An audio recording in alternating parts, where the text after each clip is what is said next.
Ce que vous voyez à l'écran, c'est l'exploration des maps du booster pack de Mario Kart 8 Deluxe en caméra libre. Alors si vous ne connaissez pas trop la communauté Mario Kart, vous ne vous rendez peut-être pas compte de ce que cela représente, car c'est la première fois sur internet que nous avons des images de ces circuits en caméra flottante. Mario Kart est un jeu de course, la caméra reste bloquée au niveau du joueur sans possibilité de la bouger, ce qui nous fait généralement rater énormément de détails des circuits. Et j'ai la chance aujourd'hui de pouvoir explorer le booster pack de Mario Kart sans être limité par cette caméra fixée aux joueurs. Je suis donc fier de vous présenter mon exploration du booster pack de Mario Kart 8 Deluxe en caméra libre.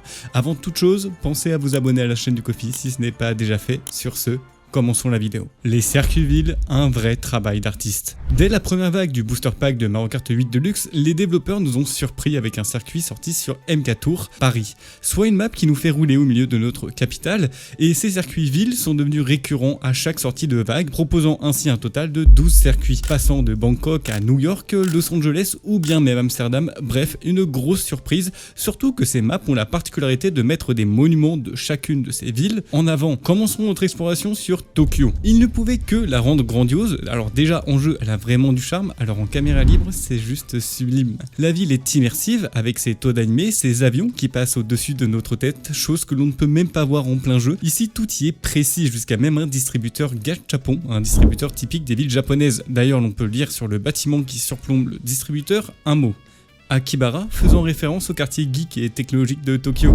Mais l'on peut aussi y reconnaître des monuments plus traditionnels, comme le temple d'Asakusa, situé juste ici. Et vraiment, en comparant avec les photos, c'est quasiment la même chose au détail près. L'on peut continuer notre exploration des monuments avec cette fois-ci des choses plus contemporaines, comme la Tokyo Sky Street, un énorme gratte-ciel situé au fond de la map.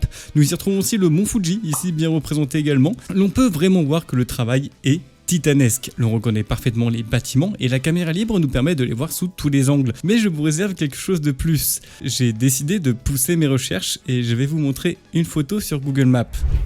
Et voici l'endroit exact où l'on retrouve tous les éléments de celle-ci, mais cette fois-ci directement en jeu. L'on y retrouve tout: la Crotte d'Or, le bâtiment du siège Superdry, au fond quasiment au même emplacement la Tokyo Star Street, et ça ne s'arrête pas là, il y a même le pont où des voitures peuvent passer qui coupe la photo exactement au même endroit dans le jeu. Et si on se rapproche un petit peu, on peut même y retrouver la rivière Subina. Ce que vous devez comprendre ici, c'est que tous les bâtiments sont placés quasiment à échelle. Regardez, on va comparer avec Google Maps et nous y retrouvons le temple d'Akuzama situé à gauche de la Crotte d'Or, au fond la tour Eiffel de Tokyo, au centre le même quartier. Enfin, si je prends un plan d'ensemble, c'est quasiment un copier-coller, et ça personne ne pouvait le voir en course. C'est un easter egg gigantesque qui est présenté là. Les monuments ne sont pas placés là par hasard. Mario Kart nous fait concourir sur une représentation quasiment à l'échelle d'un vrai quartier de Tokyo.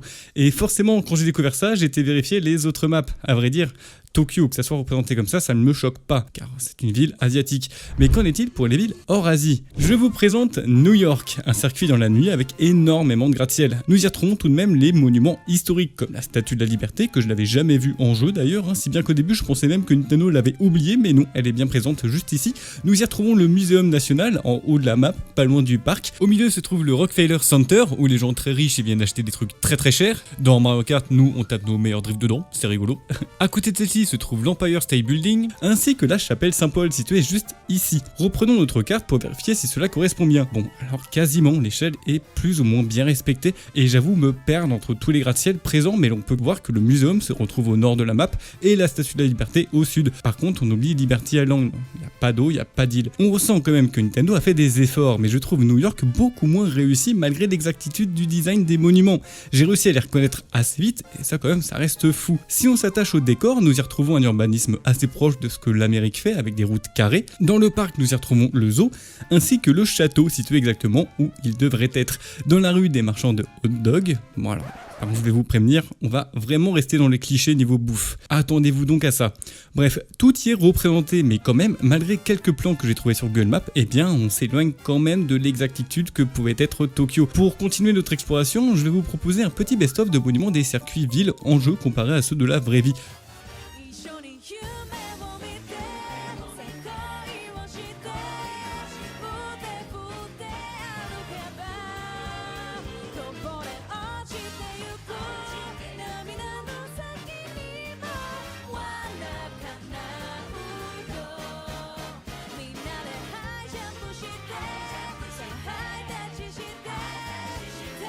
avant de passer au chapitre suivant, je me devais d'aller explorer Paris. Hormis le côté que ce soit notre capitale, je trouve qu'elle est super jolie. Que ce soit les effets de lumière ou bien l'ambiance générale, c'est vraiment propre. Pour ce qui est des monuments, on sent que Nintendo a eu le souci du détail. Les hiéroglyphes de la place de la Concorde avec les inscriptions en or en bas, ils sont parfaitement représentés. L'Arc de Triomphe, on le reconnaît les gravures. L'Opéra Garnier, qui lui aussi bien modélisé avec même des statues en hauteur que l'on voit même pas au pied du monument dans la vraie vie. Et même en arrière-plan, on peut reconnaître le Sacré-Cœur. Et évidemment, que serait Paris sans sa tour Eiffel? Et là, idem, l'on reconnaît vraiment les jardins avec la fontaine, les statues de chaque côté ainsi qu'au fond, et bien le Palais Royal, lui aussi modélisé avec ses jardins. Et juste à côté de celui-ci, un tout petit bout de Notre-Dame qui a l'air de s'affaisser d'ailleurs dans la scène par contre. Petit hic quand même, c'est qu'il n'y a pas le Louvre, un monument pourtant iconique de Paris. Par contre, contrairement à Tokyo, là Nintendo a juste mis des monuments côte à côte avec des ronds-points. Alors vraiment, si l'on dézoome la map, on peut s'en rendre compte. Je vous mets en surbrillant chacun des monuments visibles en jeu sur Google Maps. Et l'on peut clairement voir que certains monuments sont là juste parce que c'est Paris quoi. Bien que certains endroits restent plus ou moins fidèles, notamment la Tour Eiffel et l'Arc de Triomphe bien situés, le reste est assez brouillon dans l'ensemble. D'ailleurs, avant de passer au lieu, l'on reconnaît même le quartier de la Défense au fond de la map. Mais si on s'intéresse aux détails des lieux, il y a des restaurants, des cafés, des confiseries ainsi qu'un vendeur de boissons qui fait des hot dogs. Voilà, bon ok, faut recycler l'assiette, c'est normal, mais aussi des crêpes. Par contre, aucune boulangerie. Par contre, s'ils ont pensé à la billetterie juste en bas de la Tour Eiffel, qui te fera payer 10 € pour monter tout en haut, à Paris, l'une des rares villes où même les toilettes sont un budget à prévoir. Bref, je m'attendais quand même à avoir plus d'easter eggs autour de Mario, mais pour le coup, dans les maps villes, eh bien Nintendo laisse un peu sa mascotte de côté pour reproduire des monuments sans les tronquer, ou les Nintendoifier, comme la fameuse statue de la liberté Peach. Et tout cela a donc dû demander énormément de travail, surtout pour représenter des environnements aussi grands qu'un quartier parisien. Ces maps sont réussies, en tout cas leur esthétique, je ne parle pas du gameplay ou bien du tracé qui reste à désirer, je parle exclusivement de la beauté de celle-ci. Bien sûr, je n'ai pas fait le tour de toutes les maps villes dans cette vidéo car il y en a beaucoup, mais sachez qu'elles ont toutes plus ou moins ce même niveau de détail. Nous avons donc vu que Nintendo a vraiment les moyens de représenter des choses à grande échelle, mais sachez qu'ils excellent aussi pour des environnements à échelle réduite. Course à la propreté, un huis clos parfaitement réussi. Course à la propreté est une map qui te fait jouer dans une salle de bain. Avant même d'avoir lancé la caméra libre, je savais qu'elle regorgeait de détails visibles déjà depuis le circuit. Mais prenons un tout petit peu plus de hauteur, voilà. Je n'aurais jamais imaginé que l'entièreté de cette salle de bain y est représentée. Ce circuit possède énormément de détails et d'easter eggs. Sur chaque shampoing, nous y retrouvons une référence à l'univers Mario. L'entièreté du mur est fait en mosaïque représentant des nuages en pixel art. Le rideau de douche, lui, avec des étoiles de Mario, des pots en forme de caisse à items, enfin trop de détails, jusqu'à même la lumière de la salle de bain avec des tuyaux comme support. C'est impressionnant et tout ça, on ne le voit quasiment pas en jeu. Et là, je vous conseille de retenir les marques de certains produits, comme ce sac Dino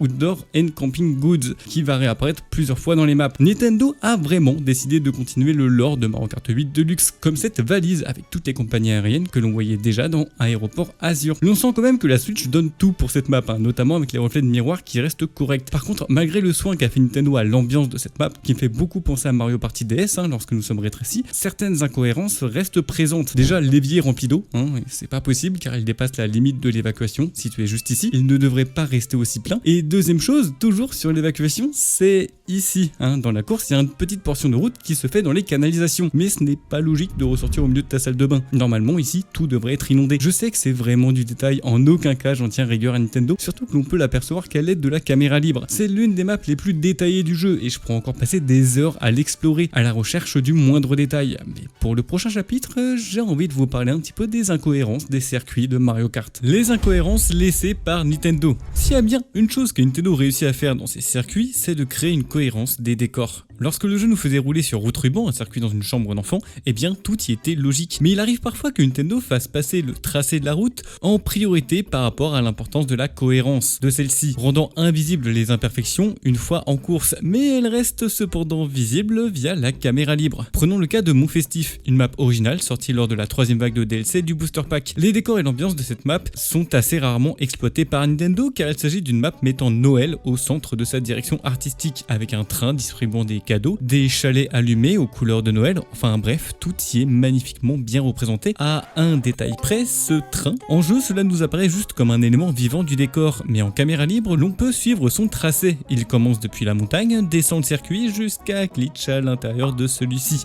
Et si ce ne serait que ça irait, mais alors à quoi servent ces rails? Et surtout pourquoi les Toad et Yoshi attendent à cette gare, sachant qu'aucun train ne peut passer en vue de l'état de la voie? Donc on oublie son aller simple pour Bandol, malgré cela, la map reste magnifique magnifiques à explorer. Ici l'incohérence est présente pour le bien du tracé, tandis que sur d'autres maps, eh bien c'est clairement un oubli des développeurs. Paquebot Daisy est une map qui a été énormément demandée par la communauté, par nostalgie de la GameCube. L'exploration de cette map me laisse un peu un goût amer, notamment par le manque de détails de l'océan. À l'intérieur du navire, tout y est cependant respecté avec de nombreux détails, y compris lors du chemin alternatif sous-marin, qui lui aussi ne fait pas tâche dans le décor, mis à part c'est Yoshi et c'est Toad, encore une fois, qui se retrouvent dans un endroit sans porte ni aération. C'est sûrement la classe économique du Paquebot Daisy. Pour en revenir aux incohérences, je vais devoir vous montrer quelque chose. Ces ombres oubliées par Nintendo. Au lieu de se refléter dans le navire, les ombres la traversent pour se refléter dans l'océan. Et c'est assez étrange, surtout que cela demande quand même une puissance de calcul à la console. Et je le rappelle, mais la version de Mario Kart 8 Deluxe que nous explorons, c'est la même que vous avez sur votre Switch. En gros, si les ombres sont présentes ici, eh bien elles le sont aussi sur votre console. C'est un simple oubli de Nintendo d'enlever ces ombres. Et justement, je préfère que Nintendo oublie d'enlever des choses plutôt qu'oublie d'en mettre.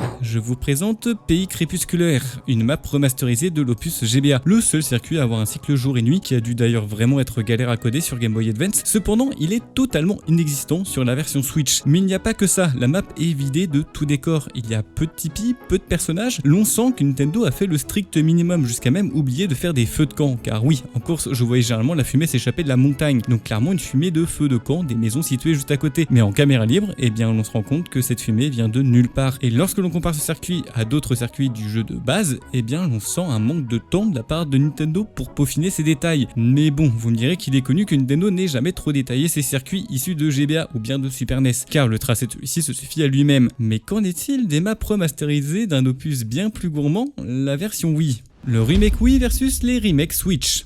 Généralement, c'était les circuits les plus attendus de tout le booster pack. Pouvoir redécouvrir des circuits de Mario Kart Wii remasterisés en HD, mais pour beaucoup d'entre vous, ce fut la douche froide. Commençons l'exploration de Cap Koopa. Une map dont j'ai déjà eu l'occasion de l'explorer en caméra libre sur Wii. Elle était grandiose, surtout avec les effets de lumière lors de la phase sous-marine. Sur Switch, nous retrouvons quasiment les mêmes soucis du détail. Les reflets de lumière sont mieux gérés, la map garde son aspect gigantesque, mais Nintendo a supprimé les bateaux qui se déplaçaient dans l'océan de l'opus Wii. Et deuxième chose qui change aussi, c'est le tube. Vous savez, celui qui est situé en fin de course. Et bien sûr, oui, il était plein, tandis que sur Switch, ce n'est qu'un demi-cercle. Alors c'est pas vraiment dérangeant, sachant que cela est imperceptible durant ta course. Continuons notre exploration sur Bois-Vermeil. Et pour celle-ci, je ne peux que vous laisser quelques instants pour admirer l'ambiance de cette map revue en HD.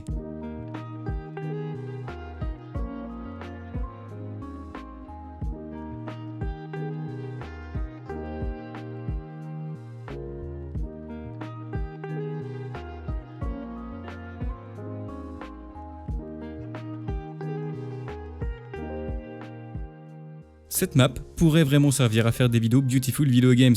Alors pour ceux qui ne connaissent pas, ce sont des vidéos YouTube montrant des endroits magnifiques des jeux vidéo. Vous savez, c'est les moments où vous vous êtes arrêté juste pour admirer le paysage. Bien sûr, cela fonctionne mieux sur les jeux ayant une caméra contrôlable par le joueur. Mais sur Mario Kart en mode caméra libre, eh bien je me prends la même claque. Les effets de lumière et de particules sont vraiment magnifiques. Mais après l'émerveillement terminé, je ne peux que comparer avec les détails présents sur Wii. Et l'on se rend compte que la map a été censurée de beaucoup de bâtiments, allant même à supprimer l'île avec cette adorable maison présente sur Wii. Alors certes, la map garde une esthétique léchée, mais elle manque cruellement d'éléments de décor, hors de notre vision, et je ne saurais pas vraiment dire pourquoi. Pourquoi Nintendo modélise plus de détails dans ses maps Wii que sur ses remakes Switch? Peut-être qu'ils ne pensaient pas que certains joueurs développeraient la capacité d'explorer celle-ci. Mais pourtant, eh bien, tous les remakes ne se valent pas, car il a bien une map emplie de détails cachés, c'est bien Route Clair de Lune. Un circuit de nuit magnifiquement bien réussi, notamment à l'aide de nombreux effets de lumière, qui d'ailleurs étaient déjà présents sur la version Wii, mais sur Switch, elles prennent vraiment plus de place. Ce circuit a l'avantage aussi de mettre en avant de nombreux sponsors et affiches dispatchés sur les buildings. Nous y retrouvons l'affiche du théâtre de Mario et Peach, redesigné.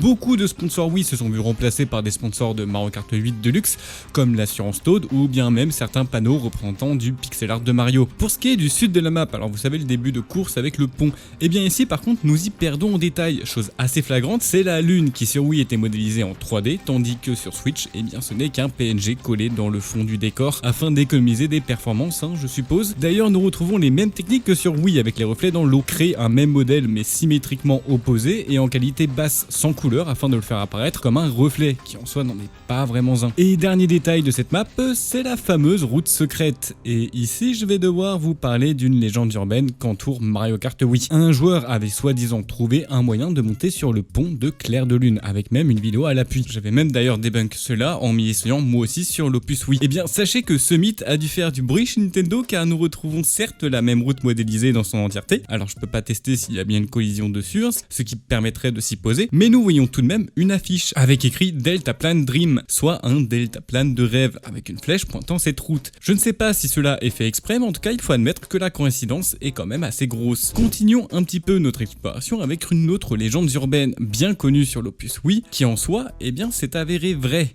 Les caisses d'items cachés de PikDK.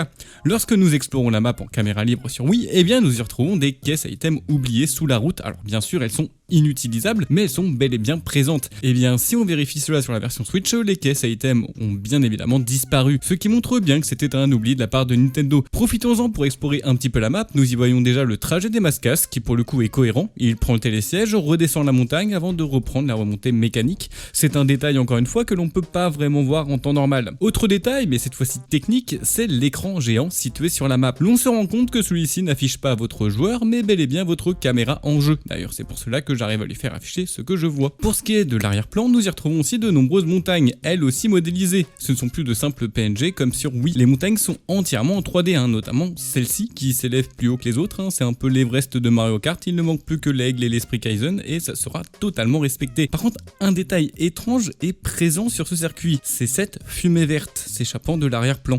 Je ne sais pas pourquoi elle est là et lorsque j'essaie d'y aller, malheureusement je me retrouve perdu dans des bugs de texture. Et cela peut vous paraître anecdotique, mais lorsque l'on zoome un peu, l'on voit clairement qu'elle est modélisée. Ce n'est pas un bug d'affichage. Donc c'est bel et bien encore un mystère irrésolu. Mais bon, maintenant on va devoir s'attaquer à un gros sujet. Une map bien connue par tous les joueurs, Super Marché Coco. Généralement, vous demandez à un joueur de citer une map de Mario Kart, il vous répondra le Super Marché Coco, car la musique et l'ambiance de ce circuit est unique. Le circuit te fait concourir dans une galerie marchande et de nombreux joueurs se souviennent encore des magasins dispatchés de part et d'autre de la course. Et espérons que Nintendo ait réussi ce remake. Commençons à l'extérieur du supermarché, nous retrouvons cette immense route déjà présente sur l'Opus Wii, des navires dans l'océan qui pour le coup n'étaient pas présents sur la première version du circuit. Si l'on s'approche des parkings, nous reconnaissons certains véhicules présents sur d'autres circuits comme ce pick-up ou bien ces bus, et surtout, chose importante, les plaques d'immatriculation. Alors oui, ça peut paraître étrange, mais sachez qu'il y a une coutume sur Mario Kart, c'est de vérifier les plaques d'immatriculation. Elle laisse généralement apparaître des easter eggs d'autres opus ou bien des références à Mario, comme cette plaque pauvre déjà présente sur Wii. Pour les autres, eh bien nous nous retrouvons encore une fois avec des chiffres étranges. MK6069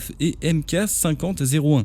Je vous laisse en commentaire donner vos meilleures théories, car il est enfin temps de découvrir l'intérieur du supermarché.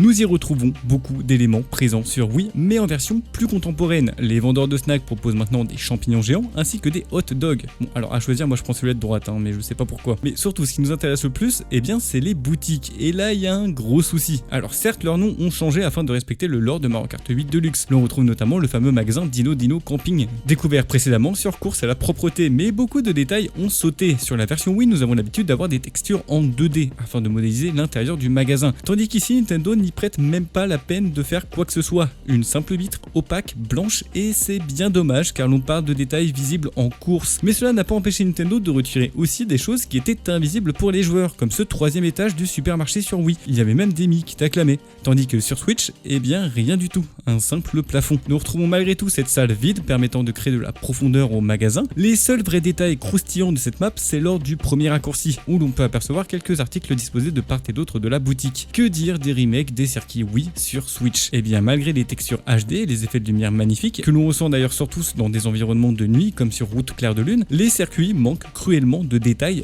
visuels, et ce, que ce soit en jeu ou en caméra libre. Et c'est bien dommage car c'était pas vraiment le cas sur les maps Vanilla. Je vous rappelle à quoi ressemblait la route arc-en-ciel de N64 sur Switch. Tout y était modélisé. La ville qui ne sert que de décor est entièrement représentée avec des effets de lumière magnifiques, une statue de la Liberté Peach, des voitures animées pour l'occasion, enfin ce niveau de détail était fou.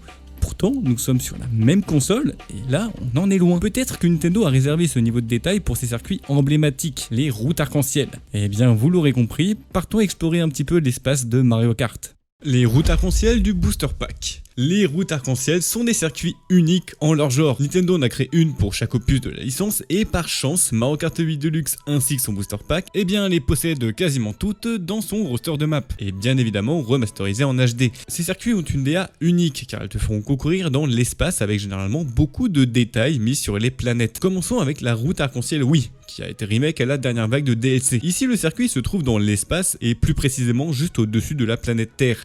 Il y a 2 astres modélisés, dont l'un avec une fusée, Saturne entièrement refaite et même Jupiter avec sa fameuse tache. Pour le fond du circuit, nous avons quelques galaxies visibles avec de jolis effets de luminescence. Pour ce qui est de la route en elle-même, eh bien peu de choses à dire. Les arcs de cercle du début sont entièrement modélisés, donc passent même sous la route, mais mis à part ça, le reste, eh bien on le voit déjà depuis le circuit. Par contre, là on va pouvoir explorer, c'est cette planète Terre qui se situe en dessous du circuit. Alors déjà, chose à noter, c'est que l'asset est plat, en coupant ainsi une bonne partie de notre astre. Mais c'est en regardant de plus près que je suis tombé sur des choses eh bien assez étranges. Comme à mon habitude, je cherche toujours à me repérer grâce à l'Italie, parce que c'est une forme de pays simple à visualiser. Mais ici, eh bien une fois trouvé, eh bien je me suis rendu compte que l'Italie apparaissait plusieurs fois, notamment là. J'ai donc continué mon exploration et je suis vraiment tombé sur des formes étranges qui n'existent pas sur la planète, comme cette étendue d'eau, comparable à un vaisseau spatial, hein. Juste au-dessus, on peut y voir une tête de dragon d'ailleurs, et nous retrouvons exactement ce même symbole plus loin, montrant aussi que ce modèle n'est en fait qu'une symétrie de notre planète. Il en va de même ici pour le détroit de Gibraltar,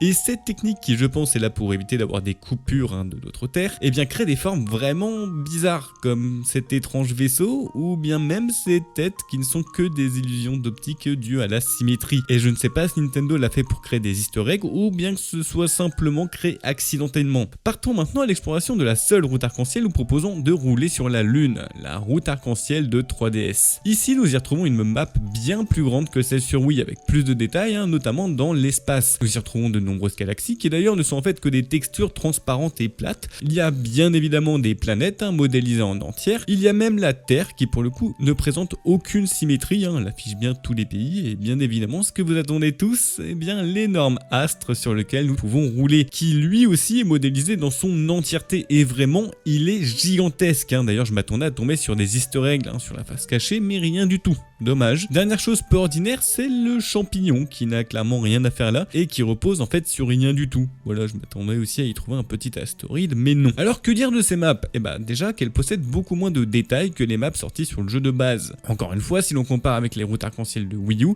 l'espace est beaucoup plus vivant. Et c'est vraiment dommage, car les routes arc-en-ciel sont généralement des maps intemporelles qui reviendront forcément dans d'autres opus. Après, le tracé de celle-ci reste magnifique. Mais si l'on compare le décor à la version N64 du jeu, présent dans la map Vanilla, eh ben il y a vraiment un manque de détails flagrant. Et justement, ce sera le sujet de notre prochain chapitre, les courses du booster pack sont-elles moins détaillées que celles du jeu de base? Nous allons donc explorer les meilleures et les pires maps du booster pack. Les circuits les plus détaillés versus les circuits les moins jolis. Cela fait déjà quelques jours que je vous avais demandé lors d'un sondage ce que vous pensiez de l'esthétique des circuits du booster pack de Mario Kart 8 Deluxe. Et que fut ma surprise en voyant le résultat. Près de 39% d'entre vous trouvent les maps du booster pack tout aussi détaillées que les versions Vanilla. 34% ne voient pas de différence esthétique entre les maps Vanilla et celles du booster pack, et seulement 28% trouvent que les circuits sont moins travaillés. Et j'avoue que je m'attendais pas du tout à ce résultat car j'avais déjà ma petite idée en tête. Les joueurs trouvent le booster pack d'une façon générale bien moins qualitatif, et ce pour plusieurs raisons. À la sortie de la première vague de DLC, beaucoup de joueurs se plaignaient de la qualité des maps, du manque de détails, poussant ainsi Nintendo à faire quelques ajustements pour les prochaines vagues. Alors je vais essayer de clore le débat maintenant que nous avons accès à la caméra libre. Les courses sont-elles moins bien détaillées qu'avant? Et pour cela, je vais devoir vous présenter les plus jolies maps et les pires maps, esthétiquement parlant bien entendu, avant de vous présenter ma conclusion. Commençons par une map qui fait cas d'école pour son nombre de détails, reconnue par toute la communauté, c'est l'île Yoshi. La map, en plus d'être originale, optant même pour des pièces spéciales sur le terrain, elle possède énormément d'easter eggs en référence à Yoshi. Si on examine un petit peu la map, nous pouvons même y retrouver un monstre dans l'eau qui est animé. Bien entendu, le corps n'apparaît pas. En plus des nombreux détails déjà visibles en course, nous avons aussi un easter egg d'une tête de Yoshi située juste ici. Et oui, il faut avoir l'œil. Il y a aussi ces mouettes qui fondent sur place, surplombant ainsi une tour. Le circuit brille par son esthétisme, d'avoir 4 îles à la direction artistique différente, ainsi qu'une bonne verticalité. Et chose à savoir aussi, c'est l'absence de soleil. Alors pourquoi me direz-vous? Eh bien cela permet à Nintendo d'économiser des performances sur les ombres, qui par conséquent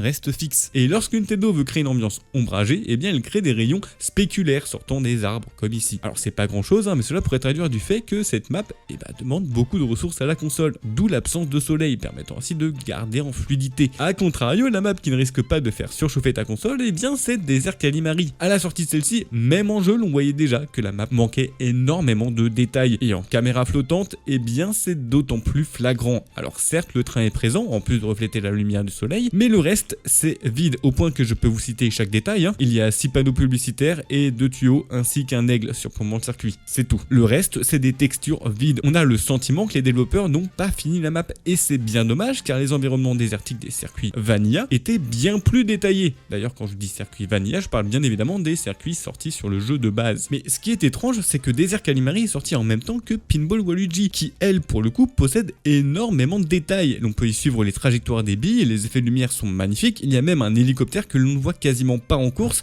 Pour le coup, c'est un remake réussi et qui pourtant de base est issu d'une console avec une très mauvaise résolution, ce qui a dû demander à Nintendo de quasiment tout refaire. Et justement, vous allez voir que lorsque les développeurs sont obligés de créer des maps uniques pour la Switch, c'est là qu'ils excellent le plus au niveau de l'esthétisme. Comme pour citer Sorbet, une map à la DA se basant sur les délices glacées, et tout y est cohérent. Par exemple, le début de course se fait dans un congélateur avec le frigo entièrement modélisé. L'on peut même y retrouver des bacs à glaçons situés juste ici. Le circuit met aussi en avant de nombreux sponsors qui sont dans l'univers laitier du lore de Nintendo, comme la ferme Meumeu. Le circuit n'hésite pas non plus à mettre énormément de décors animés, comme les vendeurs de crème glacée situés sur la route, ou bien même cet hélicoptère en forme de glace, et je le trouve particulièrement adorable. Au fond de la map se trouve même un château glacé. Alors certes, c'est pas grand chose, mais en comparant avec Desert Calimari, il n'y a pas photo, c'est assez impressionnant d'avoir autant d'écart de qualité entre ces deux maps. L'on ressent vraiment la différence entre les maps remake et les maps originales, ou bien sorties de Mario Kart Tour. Regardez Dojo Ninja, le niveau de détail y est tout simplement impressionnant, avec même des décors qui sont modélisés, mais que nous ne pouvons pas avoir depuis le circuit, comme ce jardin situé en fin de course. Mais le plus important, ça reste ce temple qui fait d'énormes références à Wario, et ça j'avoue m'en être jamais rendu compte. Il y a des oignons un petit peu partout, des moustaches aussi en haut de la porte. L'intérieur de ce temple est lui aussi empli d'éléments de décor, comme tous ces plats traditionnels asiatiques. Alors je suis désolé, mais lorsque l'on voit le nombre de variétés de plats ici et que l'on compare ça aux références culinaires des circuits villes, c'est hallucinant, mais en tout cas c'est un circuit magnifique à regarder, que l'on pourrait d'ailleurs comparer à Route du Dragon, circuit Vanilla, qui pour le coup m'avait impressionné sur ses détails, notamment par le fait qu'elles sont en anti-gravité, ce qui surprend une fois en caméra libre. Mécanique qui d'ailleurs je trouve totalement inutilisée pour des maps du Booster Pack, et c'est bien dommage car c'était quand même la base de l'essence même de Mario Kart 8. Mais malgré cela, il faut avouer que Dojo Ninja fait partie des plus belles maps du Booster Pack. Par contre, il y a aussi un circuit vraiment raté dans son esthétisme, c'est bien et bien Circuit Mario 3. Un décor vide de toute substance, la map est plate et sans réelle profondeur, même les couleurs ne sont pas jolies, et me dites pas que ça soit à cause du fait que ça soit un remake SNES. En comparant celle-ci avec Château de Bowser 3, il n'y a pas photo. Plus de textures, des décors mieux amenés, et surtout un gros effort pour créer du relief sur la map. Les circuits GBA ont aussi le même souci. Je vous avais déjà présenté Pays Crépusculaire, une map vide et d'ailleurs vraiment pas jolie, alors que le lac Boo est bien plus détaillé, se permettant même de placer quelques easter eggs avec le manoir de Luigi situé juste ici, des châteaux modélisés en 3D, des bouts qui animaient le terrain, et même tout l'espace aquatique avec des poissons, et bien évidemment le fameux monstre du lac que l'on peut apercevoir brièvement depuis la route, qui est en fait un arbre planté. C'est hallucinant de voir le gap qui existe entre certaines maps, et ce même si elles sont issues de la même console de base. Mais laissez-moi vous présenter maintenant le circuit le plus joli de tout Mario Kart confondu, une map qui se passe dans son entièreté sous l'eau. Je parle bien évidemment de Ruines Plante Piranha, et je ne peux que me taire pour vous laisser apprécier ce voyage.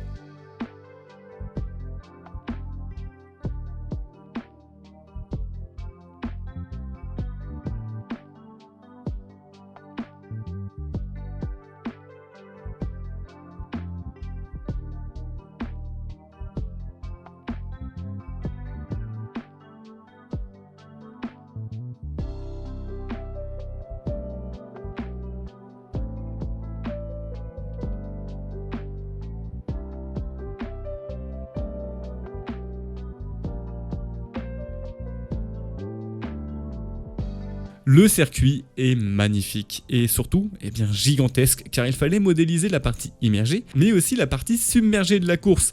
Et bien pourtant tout y est détaillé. Les jeux de lumière, les références au plan Piranha, les épaves aussi ajoutent un lore à cette map. C'est le circuit avec le plus de détails du jeu et chose pas banale, c'est que c'est le seul circuit à avoir cette direction artistique se basant sur une ambiance sous-marine dans quasiment son entièreté. Si l'on compare ça à Lagon Tourbillon, il n'y a vraiment pas débat, elle est bien plus jolie. Mais alors, quoi répondre à la question si oui ou non les maps du Booster Pack sont plus jolies que des maps de base? Eh bien je pense que contrairement aux maps Vanilla, qui je le rappelle à la sortie de Mario Kart 8 Wii U n'étaient pas nombreuses, Nintendo a pris bien son temps. Le temps de peaufiner chaque détail, notamment en jouant avec l'antigravité. Puis le support aussi, hein. La seule plus-value de la Wii U, c'était son aspect HD. Donc à cette époque, Nintendo jouait vraiment tout sur l'esthétisme de ses maps pour créer une genre de devanture technologique pour vendre sa Wii U, qui peinait d'ailleurs même à attirer les joueurs. Le Booster Pack est sorti dans une autre période. Ici, Nintendo recherche bien plus la quantité de maps, et je ne peux que supposer ça en vue des différences marquées entre certains circuits. Je pense qu'il y a vraiment eu des périodes de rush, hein. Ça devait être assez compliqué à gérer pour les développeurs lorsque l'on voit le travail effectué sur Route Arc-en-Ciel de N64 ou bien même Big Blue, l'on ressent que les développeurs avaient le temps de créer toute une ville qui jamais ne sera visitable par les joueurs en temps normal. Et je pense que c'est ce qui manquait aux développeurs du Booster Pack, du temps. Et donc forcément certaines maps sont passées à la trappe, hormis bien entendu les circuits villes qui effectivement de toute façon prenaient les assets repris de Mario Kart Tour, mais cela restait quand même joli. Elle reste très impressionnante à explorer en caméra libre. Donc pour répondre enfin à ce questionnement, à titre personnel, je dirais que oui, les maps du Booster Pack sont majoritairement moins détaillées que les versions Vanilla, mais cela a permis à Nintendo de les sortir assez vite, nous proposant ainsi plus de maps au roster.